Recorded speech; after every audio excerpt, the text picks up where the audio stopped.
Good afternoon, good evening, good morning to those that may be joining us in a different time zone. I'd like to welcome you to today's webinar, Follow the Magic Internet Money, How to Cover Bitcoin. This is presented by the DEI initiative here at CoinDesk, and I'm really pleased to be here with all of you today. I'd like to just kick things off and let you know what we're going to be here to cover. So without further ado, we're going to jump right into today's agenda. So we're going to talk to you a little bit about CoinDesk, introduce us, tell you who we are. Then I'd like to introduce you to our team, our reporters that are going to dive into things related all to the internet money. So we're going to talk Bitcoin. We're going to talk rules and regulations, thinking about the global use cases, and then finally wrapping up with business and markets. At the end of today's session, you'll be able to ask us anything. So you'll be able to use the chat to not only tell us about yourself, so you can get started, tell us your name, where you're from, where you're calling in from, and maybe think of something that interests you in crypto that you'd like to learn more about. So get comfortable using that chat feature. And at the end of this, you'll be able to ask us any questions using that chat feature as well. But if you have a question during today's session, feel free to pop it in the chat, and we'll be sure to address it as we continue today's program. At the very end of this, we're going to tell you a little bit about our community and how you can get actively involved. So not just attending this webinar, not just learning about how to cover the space, but how can you be an active participant? So a little bit about CoinDesk. So for those of you who are joining us, I'm sure you found us some way, somehow. So we are a media platform, and we cover the future of money. We cover the changing global economy. So all of the things that are happening with not just crypto and not just Bitcoin, but we cover all of the different changes, everything from protocols being built to assets becoming investable. So all of those things that are contributing to how we shape our global financial system, all of the things we cover. And we do that through so many ways, which we'll tell you about throughout today's session. I'd like to take a moment to introduce you to our reporters. I'm very excited to have them with us today because I don't get to talk with them. They're so busy. I'd like to start by introducing Muyao Shen, and she's our markets reporter. Also, Nathan DiCamillo, and he covers our business track here, our business beat. We've got Nick Day, and he's our managing editor of global policy and regulation. You may be subscribed to his newsletter, State of Crypto. And then we also have Sandali Handagama, and she's a reporter here at CoinDesk as well. And then myself, my name is Markeisha, and I'm the Associate Director of Marketing. So without further ado, I'd like to hand it over to Nick. Hey, thanks, Markeisha, and hey, everyone who's joining us. Thanks so much for coming along. We're basically intending this presentation to be a kind of a quick, how do we cover crypto and, help anyone who's been following this space or tangentially been watching it over the last several months at least when things have really gone on a tear. So as Markeisha said, my name is Nick. I've been covering crypto since 2017 at CoinDesk. Now I cover primarily the regulatory policy side of the world, but with my toes dipped into various aspects of this industry. It's pretty crazy, so there's a lot to cover. If you've heard of Bitcoin, and if you're here, I assume you have, it's been this kind of people have been talking about as like the future of money for years now. What it is really is it's this idea of money that you can send directly to someone else. You don't need a government entity. You don't need another company involved, at least in theory. What it means is you can send money from one person to another person without needing these centralized services. So that's this idea of Bitcoin as a decentralized peer-to-peer cryptocurrency. There's no one in control, no single persons, no single entity that can control it. In reality, though, the way Bitcoin's mainly accessed these days, you'd probably still need help from a centralized entity to be able to buy it or to be able to sell it or transfer it or even to hold it sometimes. There are a lot of companies that provide these services. You may have heard of Coinbase. Nate's going to talk about them a little later on. But right now, there are a number of central parties that help you, either invest in or hold or otherwise play with crypto. Governments and government regulatory agencies, like within the US, have also imposed the same know your customer and anti-money laundering laws on crypto exchanges that you would find at a bank or another financial institution. For example, when you signed up for PayPal, you probably had to provide some, verification of who you are. And crypto exchanges, by and large, especially those trying to operate within, a legally compliant manner, will have the exact same requirements. And so, while Bitcoin has this ideal of being this decentralized peer-to-peer cryptocurrency, I think for most people, it's still not quite, that is still more something, you treat it like you would maybe a PayPal account on, maybe a less, purely literal level. Crypto is also kind of being seen, especially Bitcoin, as a legitimate asset class, for major financial institutions or publicly traded companies. So, put another way, you may have seen, Elon Musk tweeting about a cryptocurrency called Dogecoin a lot, especially this year. Bitcoin is a cryptocurrency that he tweets about less, but is the one he's actually putting his money into. You have another number of other publicly traded companies that are also putting crypto on their balance sheets. Squares, which is founded by Twitter creator Jack Dorsey, has Bitcoin on its balance sheet. MicroStrategy is maybe the biggest company to announce it. They've been holding, I think they're almost up to 100,000 Bitcoins on their balance sheets. Basically, you have a lot of companies that are kind of treating this as a hedge asset. If inflation goes crazy, that's what they're going to put their money into. We'll see how that plays out. And then I guess the other thing to know about Bitcoin is, it's a tool. So you have people who are protesting a brutal dictatorship in Belarus are using Bitcoin to help fund each other because they're locked out of their local financial system. But on the other hand, you have people who are trying to steal money or pack money out of exchanges, or malicious actors who use ransomware to steal money. Using Bitcoin because it might be a little bit easier to avoid government scrutiny that way. So it's kind of being used, for both good and bad. It's not really, inherently it doesn't have, particular, morale or moral, I guess we should say, but it is being taken advantage of by various parties.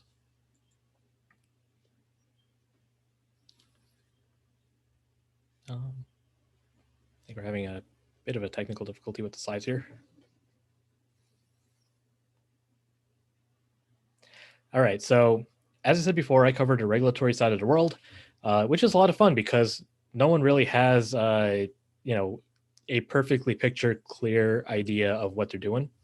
You have regulations that are immature at best in many parts of the world. Some countries do have, regulatory regimes that they look at, but in a lot of places, you have these kind of novel issues. So it could make it a little bit confusing for companies, a little bit confusing for startups to follow. But it's there's a lot going on. In particular, you might have heard the term non-fungible token, NFTs, recently, especially after someone sold one for almost $70 million.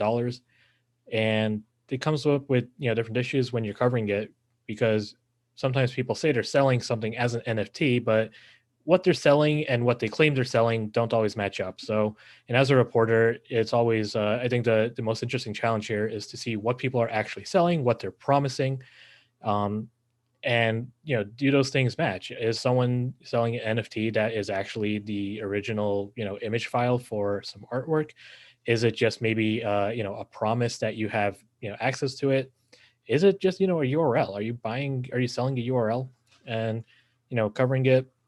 That's the kind of pitfall you want to avoid. You don't want to say someone bought a thing and it turns out they only bought a URL that points to a thing, and they can't access it anymore because the company went bankrupt.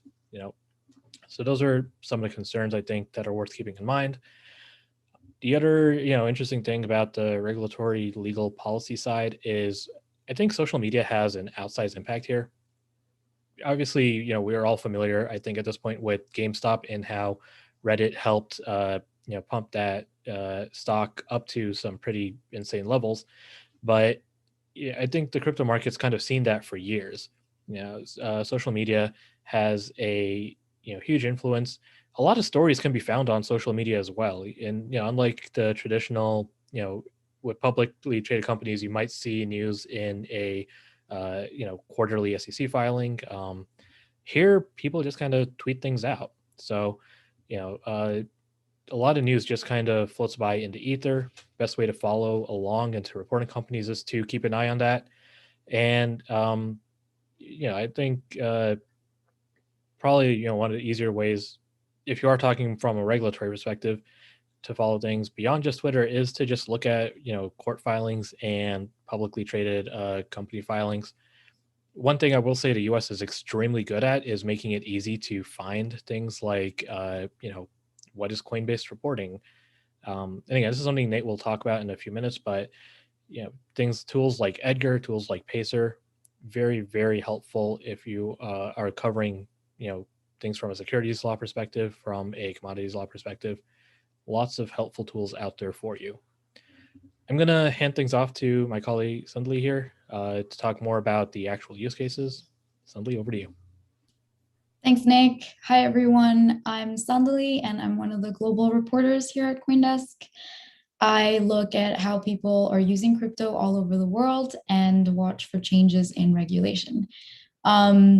I'm from Sri Lanka, and I joined CoinDesk last June. I worked with Nick for a while and then slowly moved into covering the globe. So I'm still feeling my way around.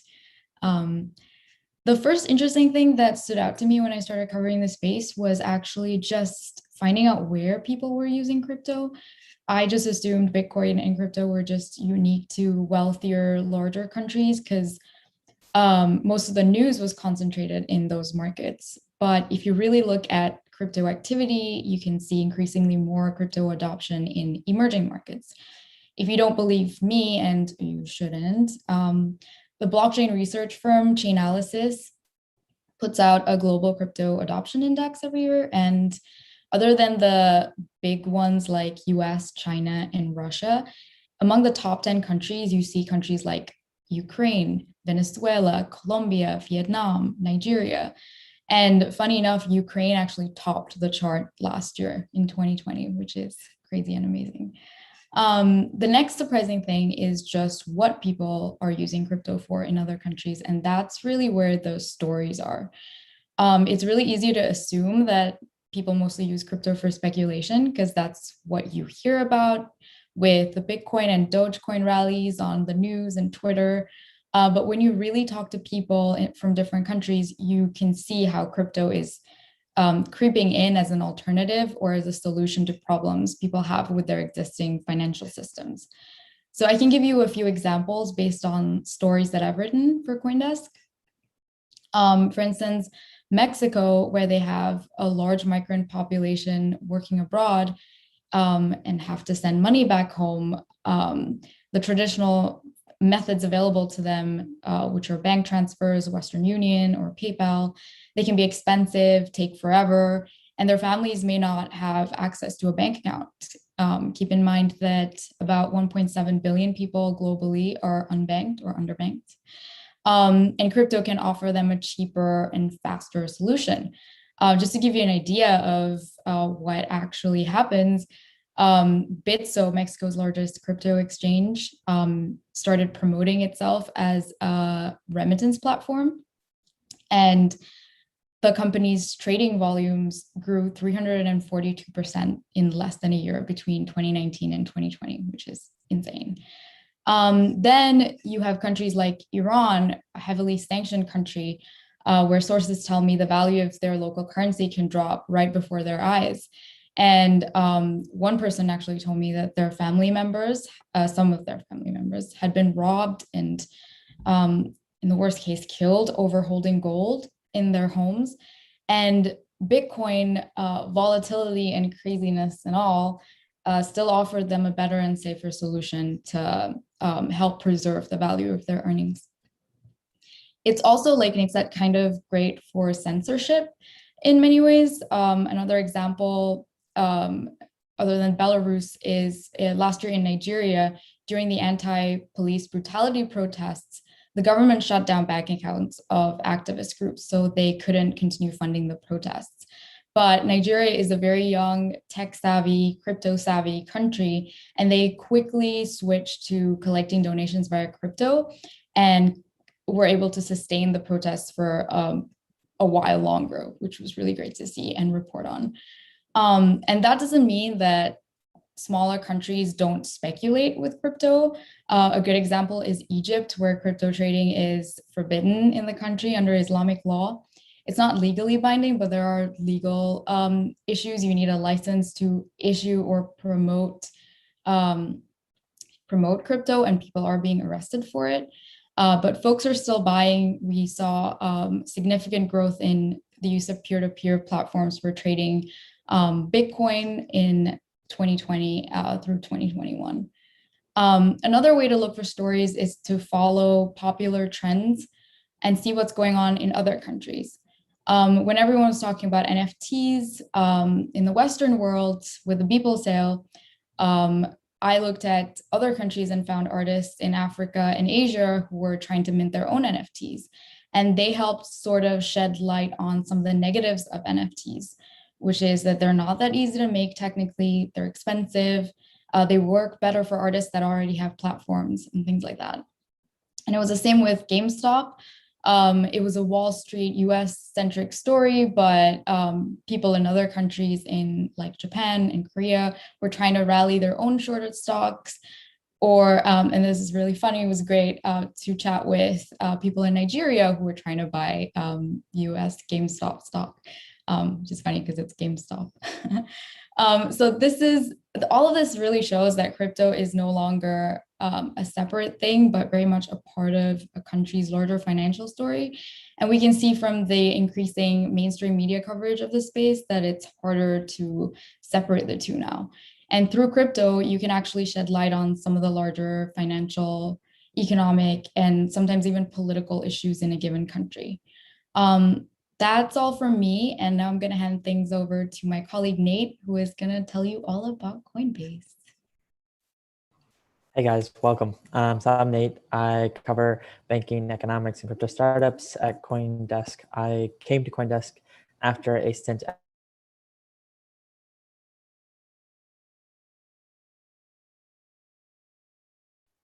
for the company's conference.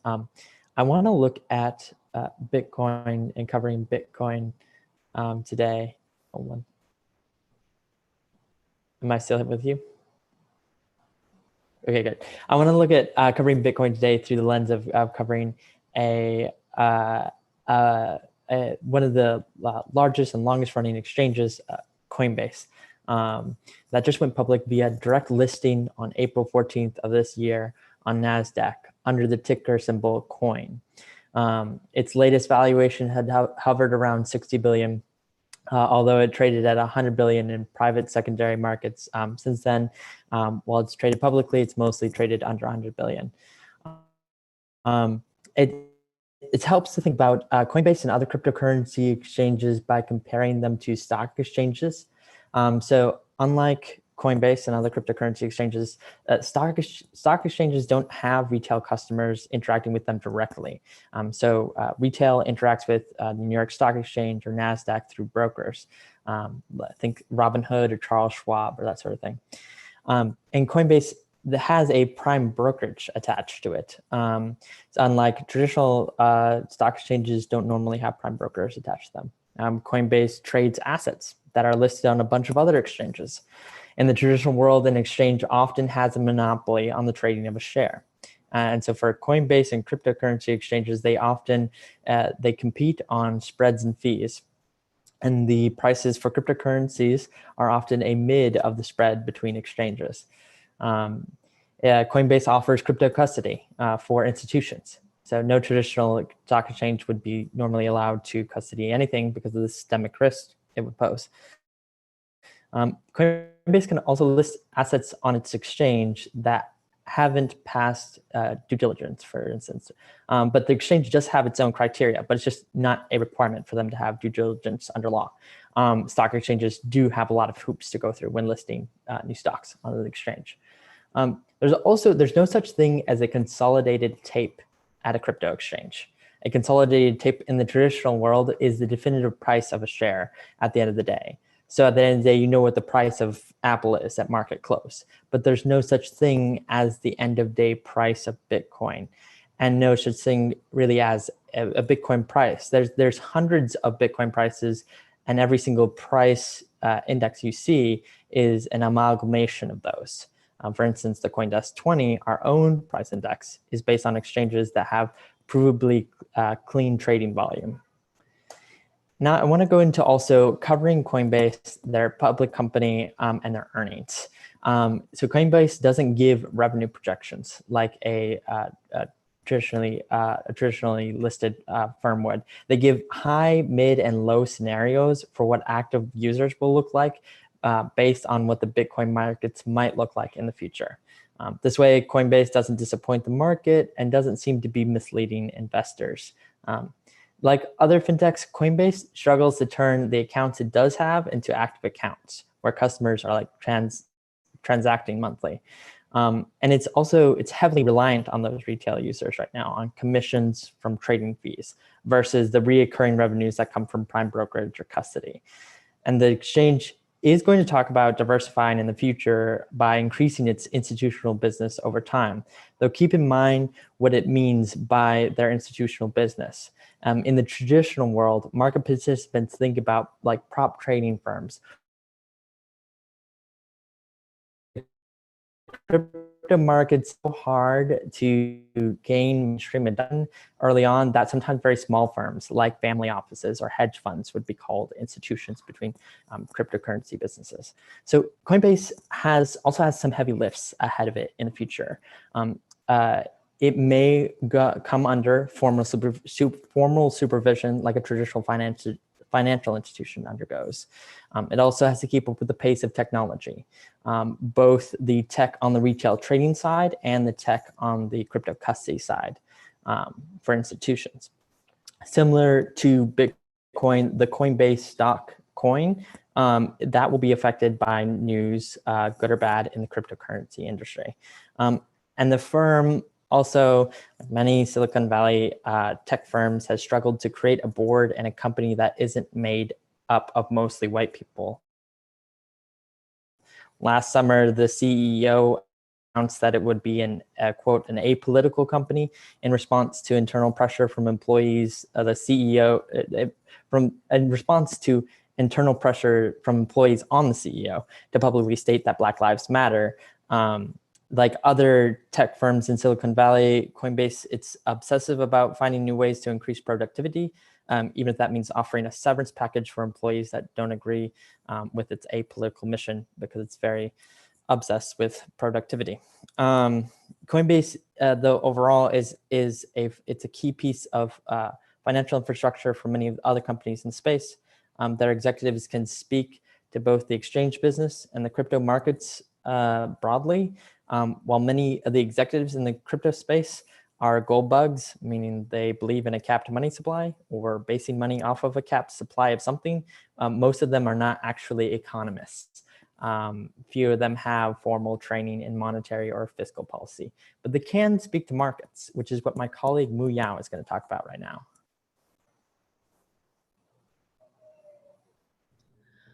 Right, thank you, Nate. Hi everyone, we are here. As Nate as was introduced earlier, I'm a reporter at CoinDesk on the markets team. Compared with everyone else, I'm a little bit new here. I only joined last August after covering more traditional commodity markets. So instead of trying to look like I am a crypto price expert here, I thought of doing something that might be more casual and funny, mistake that I almost made since I started covering crypto markets. So covering crypto markets is fun, exciting. I mean, just look at the crazy gains of Bitcoin, Dogecoin, Ether, among many other tokens. What's more exciting is that thanks to blockchain technology, there's so much data available in crypto that you can literally follow the money as long as you know what data you're looking for. A good example is a story I did here. I screenshot, will Bitcoin crash? Not below 48,000. Blockchain data shows. I mean, everyone wants to figure out or get a hint of where Bitcoin's price is headed. And blockchain data can tell you most recently what the price level that most buyers were paying for the Bitcoin. And when there are enough power at a certain price level, it is possible these people would eventually come out to buy more when they see prices are falling close to that level, getting their nerve. However, as I became more or less obsessed with, just tracking blockchain data, I almost forgot that we cannot always just trust the data. In theory, data is objective, but it is also human beings who are actually behind this data and telling us what these data mean. A good reminder is here, as I show on the slide too. If I have time, I highly recommend reading this piece I wrote about how blockchain data could somehow become misleading and even potentially lead to a Bitcoin sell-off. And the next thing I wanted to talk about is that as I said earlier, I used to cover commodities. So here are some numbers worth repeating again and again. So Bitcoin's market cap is $1 trillion, while that for gold is about $11 trillion. And we know S&P 500 is about $33.4 trillion right now. Why I am pointing this out, because Bitcoin crypto markets are still relatively smaller compared with other markets. Doesn't matter how exciting it is and how fast growing it is. This means that it's easier to manipulate, or let's say influence the price of one specific cryptocurrency by only a few market participants. Example is the story I did before. When news broke that the ACC is suing Ripple, the company behind XRP, prices fell dramatically and several crypto exchanges even went as far as delisting XRP. So in an ideal world, as we imagine, XRP is dead, right? But this is not actually. It even locked some multi-month high prices recently. And this is because a lot of long-time holders of XRP, especially those in Asia or I don't know, even in Europe, who are not happy about the SEC suit and decided like, no, we're not gonna let this happen. We can actually do something about, pushing prices even higher. So keep in mind, the people who are putting their money in crypto are not just smart investors or institutions. There are also ordinary people like me and you, or some people who are even putting their 401k into crypto. So while a lot of emerging blockchain projects sounds amazing, we should always ask ourselves, do we really need to cover that? Does this all-time high price of this cryptocurrency really matter? Should we cover it? Is there some real technology behind that? Is there a real white paper behind that? And good read is about the ICO craze back in 2018. If you really want to dig into that, it's really crazy time. The next one is the last thing I want to talk about is some major players in the crypto markets, which Nate basically just give a brief about that. So unlike the traditional finance market, we have the NASDAQ or New York Stock Exchange. In cryptocurrency, crypto exchanges are very different from those stocks exchanges.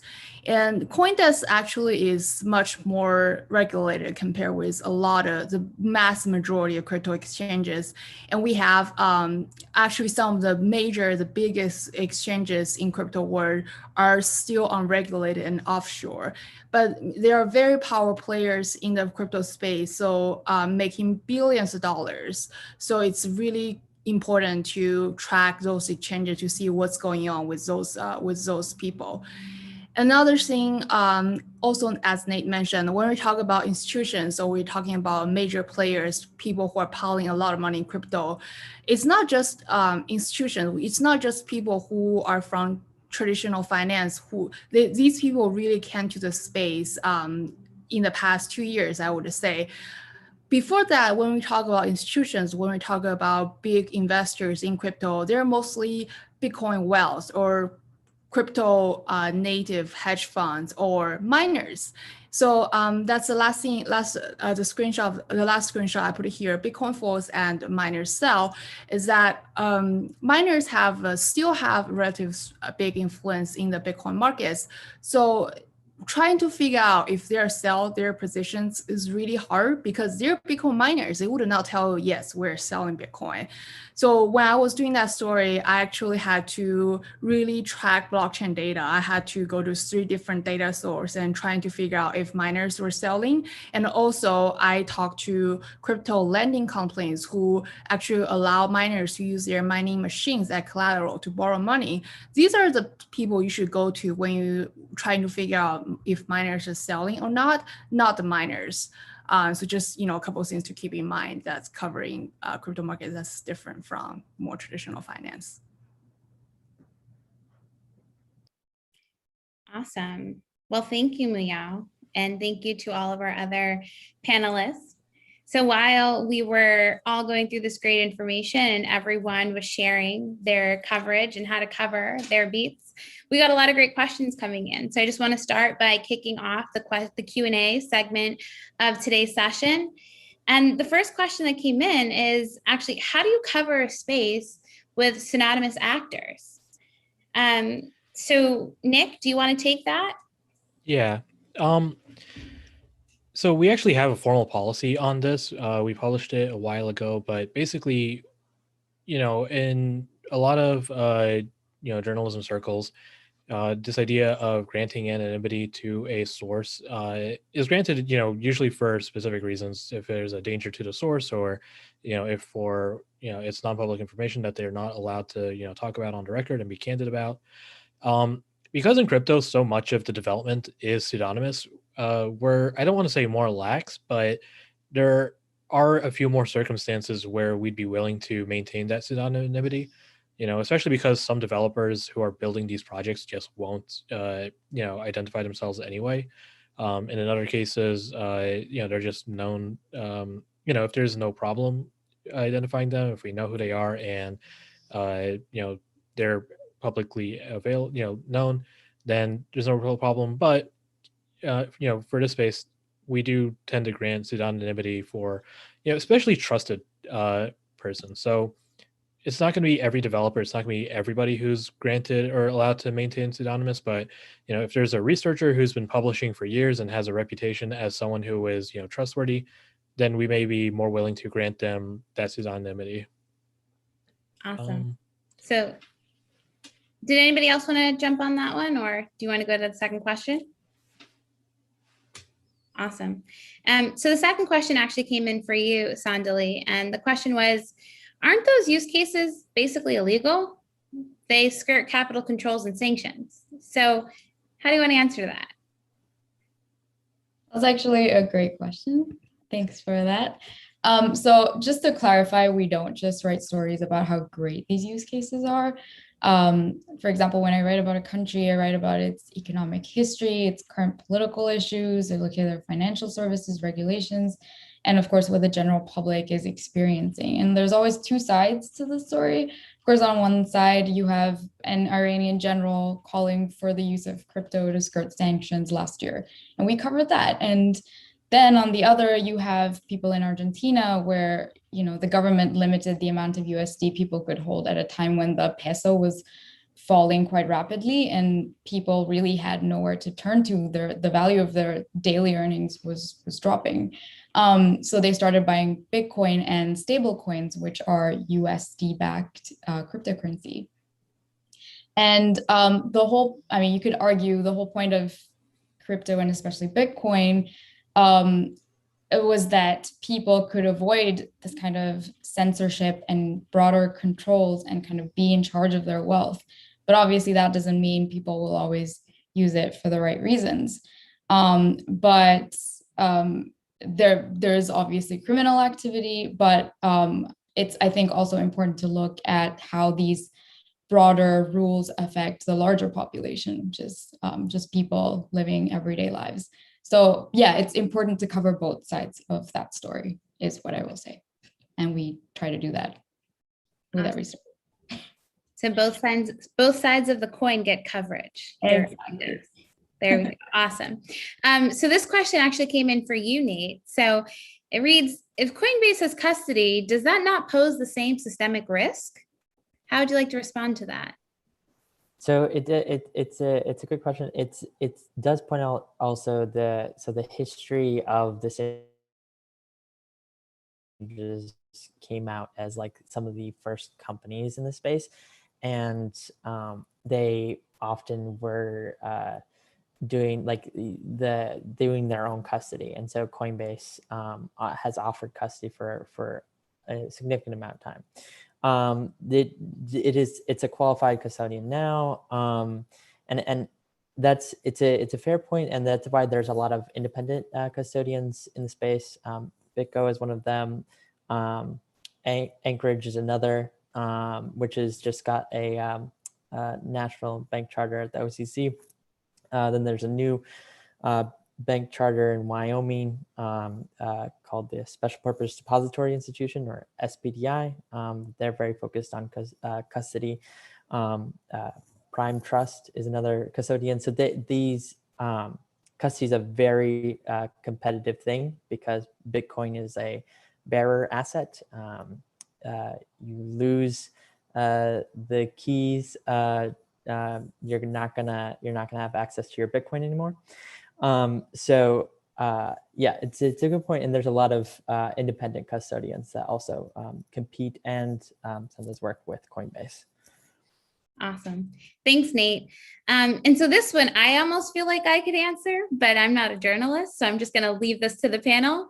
But the question is, are there any style guides you'd recommend for crypto terms? Like, for instance, DeFi, capital D, capital F, Bitcoin, lowercase b versus Bitcoin, capital B, etc. There's been a little bit of guidance from AP, but not much. Who wants to take this one on the panel? Yeah, I'll jump in here. So I know we have an internal style guide. I don't know if we plan to publish that, although I think we were talking about it at one point or another. It is kind of, a lot of it is just kind of wisdom of the crowd stuff. So, DeFi stylized with the capital D, lowercase e, capital F, lowercase I. That's, basically what's the common usage? How do people normally use it? As far as the actual cryptocurrencies, the way we do it internally at CoinDesk is if we're talking about the Bitcoin network or the Ethereum network, the actual project, we'll use the capital letters. If we're talking about the cryptocurrency associated with that network, so, Bitcoin, the crypto, or Ether, the crypto, then we use lowercase letters. It's it's pretty touch and go because, this doesn't necessarily apply to, a lot of cryptocurrencies. Some of them you have, the ticker name is just going to be, some initialism or acronym.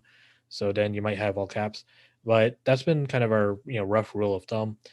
Otherwise, a lot of it is just, seeing how do most people refer to it on Twitter, and does that make sense for how we can apply that?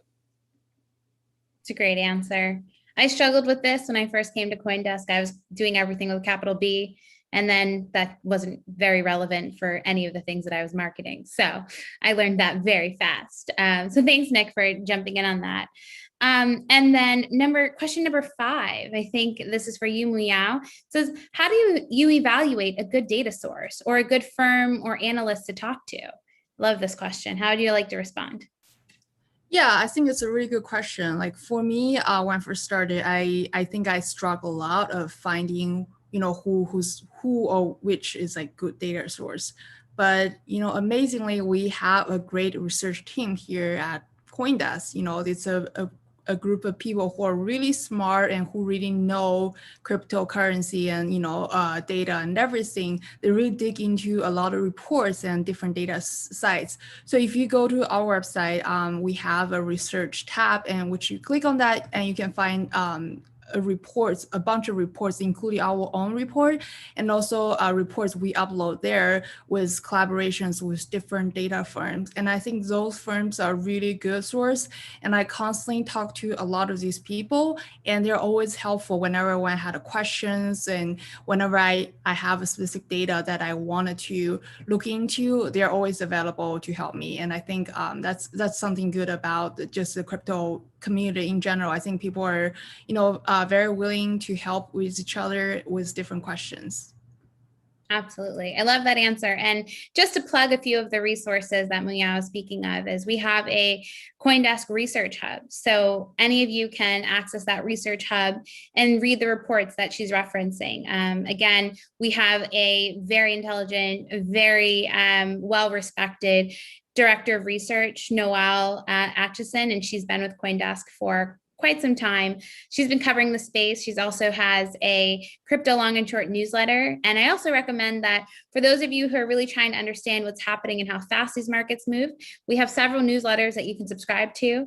Nate is a contributor to a few of them. Nick writes his own as well. So feel free to check them out. And I'm not sure if we can drop the links in the chat, but those are great resources just for you to kind of understand what sources our reporters are using to cover this space, and also what are the takes and the companies and such. So definitely recommend those as some great tools and resources. And so speaking of tools and resources, we have another question that came in. So I'm going to give this one to anyone on the floor here. But the question is, how would you recommend journalists who are interested in doing a crypto beat without a biz reporting background get involved in the space? So who'd like to take this one? Sandali? Sure, I can take this. So yeah, I came from, well, I did come from like a traditional finance and economic academic background, but my reporting was on the environmental beat, which you might find interesting. How I switched over to crypto, what happened there. But it's just like once you come into the space, you have to do a bit of reading, and it does really help if you know a little bit of finance and business, just so you know what all these numbers are that are flying around. But it's not impossible to learn. If you're really interested, like Muyao said, our research hub is great. We have a learn section on CoinDesk, and we put out all these like great explainers for different things and different phenomenons. So I would start reading as much as I can and follow CoinDesk and follow crypto news in general. And after like, I don't know, give it a couple of weeks and you'll start picking up on some of the things and keep at it. And yeah, I had to learn crypto from scratch, and it did help that I had a little bit of business background, but I wouldn't say like it's like a make or break thing. So definitely not something to stop you from coming into the space. Awesome. And just to kind of piggyback on that, I think the cool thing about this space is it's so new. So I don't think anyone is expecting a journalist to walk in these doors and be a crypto expert in all things, right? Everyone, not just the journalists here at CoinDesk, but even on our commercial side, or business side, or media side, the important thing is to come with a skill. And if you're a great journalist and you're a great reporter and you're a great researcher, then those are the fundamentals, and that's how you get started. And then all of the data and information you can access. We've got, again, the resources have been named. So if you've got the skills and you've got the hunger and you've got the appetite for what we do here and how fast-paced we move in this space, not just at CoinDesk, but in the industry as a whole, you're absolutely destined to find success and be successful at how you cover this space. So we got a few more questions here with the few minutes we have left coming up. So the next question is, how prevalent is crypto litigation and prosecution in countries around the world?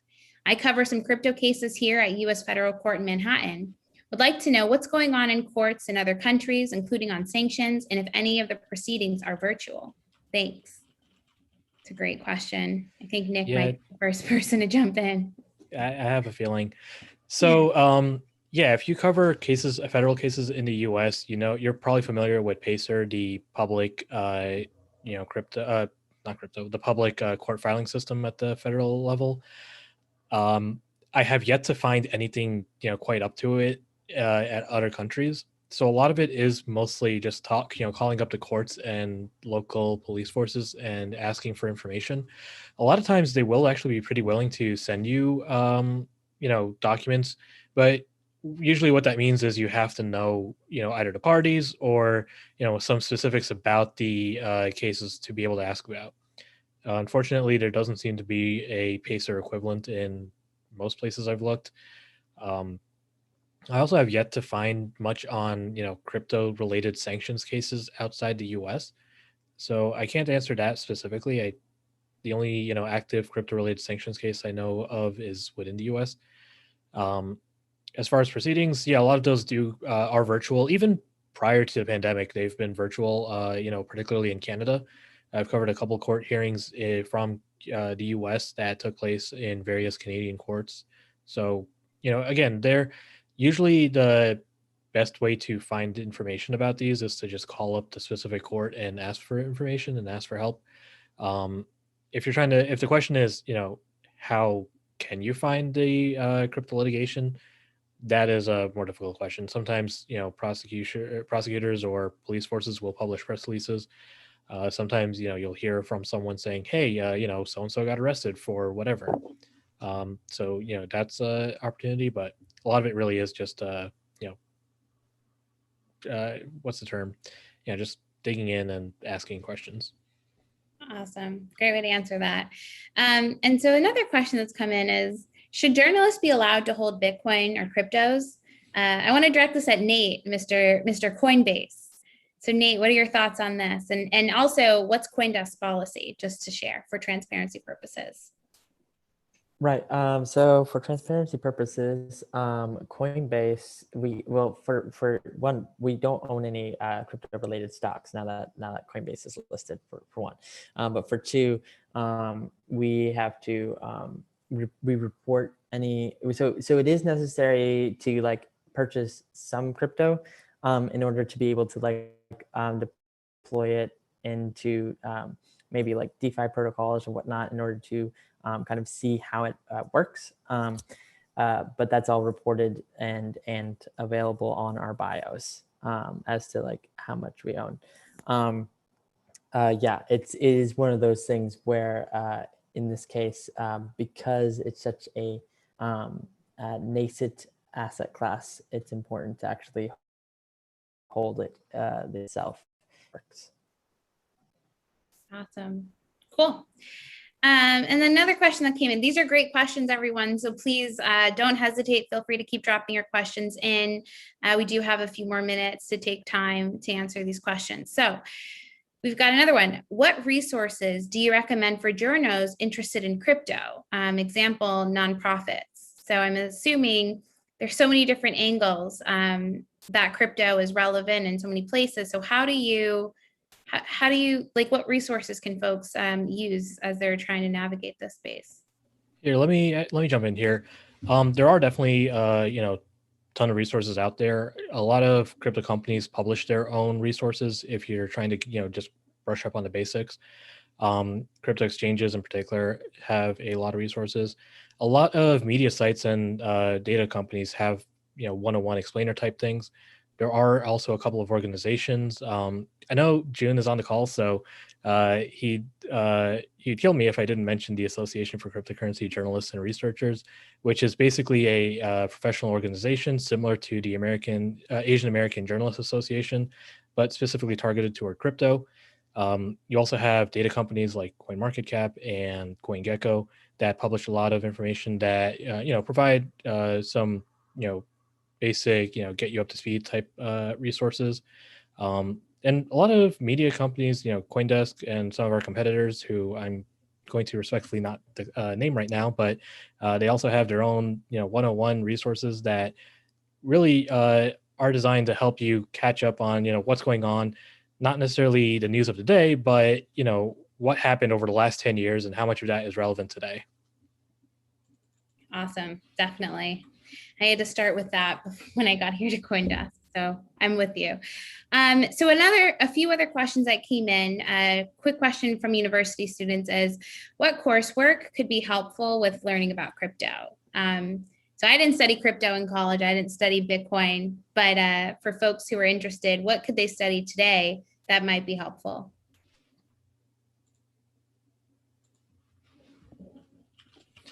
So honestly, I think a lot of it is just, and by the way, feel free to jump in here, guys, because I didn't study this either. I didn't even know about crypto until after I was mostly done with college. But a lot of it really is just kind of studying, basics. I come from like a tech and science reporting background, so that I think helped me get into this space, because it's not necessarily the crypto specific details that are going to mess you up. It's, what exactly are people doing and what are they talking about? So, take a econ course, take a business course, take a writing course. Please take a writing course if you want to cover crypto, because, as every journalist will tell you, there's a lot that could be helped with just clear communication. Yeah. Please, the rest of y'all step in. Yeah, I'll jump in and say econ is definitely helpful. Accounting can help too in terms of the companies that are either registered somewhere or they report regular financials. But there are some, like on Coursera, there are some like blockchain courses, some courses that will have you try to build decentralized applications on blockchain. And just, I guess, yeah, anything related to kind of high frequency trading as well, because a lot of what happens in these markets is traders come in and they're taking advantage of inefficiencies in the market, which is what makes it so interesting. And I just want to quickly add to that, with Coinbase happening and everything, one need that's coming up is like people being able to read company financials and just like looking through statements and being able to navigate Edgar and things like that. So if you do have access to like a business course or like business journalism course, that would also be very helpful because that's in demand right now. So I could like throw in my marketing towel and just become a journalist because I studied, I took that course, Business 101. I put together a business plan. No, just kidding. There's a lot more that goes into it.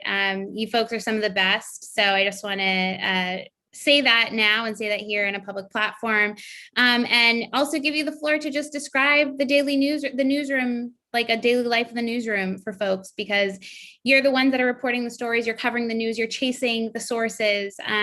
What is that like, and how does that differ from maybe your traditional newsroom? And I'm going to direct that one at Muyao. Well, that's fun because crypto is 24/7. So covering prices can be very stressful. Sometimes if I randomly woke up at like 5 a.m. in the morning, which is, I promise you, it's not normal. It's just like some days, the first thing I would just check prices. And if everything's normal, I would go back to sleep and feeling completely safe. If things are going crazy, sometimes I would just, hit on my even WeChat, the messaging platform in China, and asking people there what's going on.